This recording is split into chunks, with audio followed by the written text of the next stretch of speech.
What is up mga kaagom? Good morning po sa inyong lahat. Nagbabalik ulit ang inyong nag-iisang eredera. And for today's video mga kaagom, nandito tayo sa Hacienda Gabriela at may ipapakita ako sa inyo.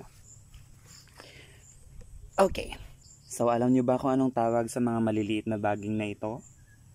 Sa wikang Ingles, tinatawag itong tendrils. Pero sa wikang Pilipino, usually tinatawag siyang talusok. In some regions in the Philippines naman ay tinatawag itong tibong or kurot. Ang talusok ay ginagamit ng mga halaman para makakyat or para gumapang.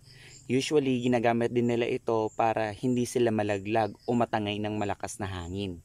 Kapag ganito nang lumalabas na yung talusok ng ating halaman, gaya nitong tanim nating upo, isa lang ang ibig sabihin yan. Ready na itong umakyat dito sa may balag.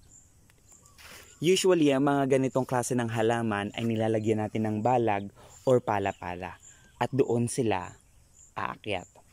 Pero mayroon ako nakitang magsasaka na nagtatanim ng mga ganitong halaman pero hindi na nila nilalagyan ng balag. Hinahayaan nila itong gumapang sa may lupa. Mayroong mga gumagapang na halaman na hindi lang tendrils ang mayroon. Mayroon din silang roots na tumutubo sa pagitan ng kanilang baging at ang kanilang mga dahon. Gaya ng upo at kalabasa. Pero ang ampalaya at patola ay tanging tendrils lang ang meron. Wala silang ugat sa pagitan ng kanilang baging at ng kanilang dahon. Habang tumatagal, ang soft at straight na baging na ito ay magiging ganito. So magiging curly siya tapos matigas na siya. Parang sa ganun, masuportahan niya yung halaman habang ito ay tumataas. So yun lang for today's video. Sana may natutunan kayo. Bye-bye!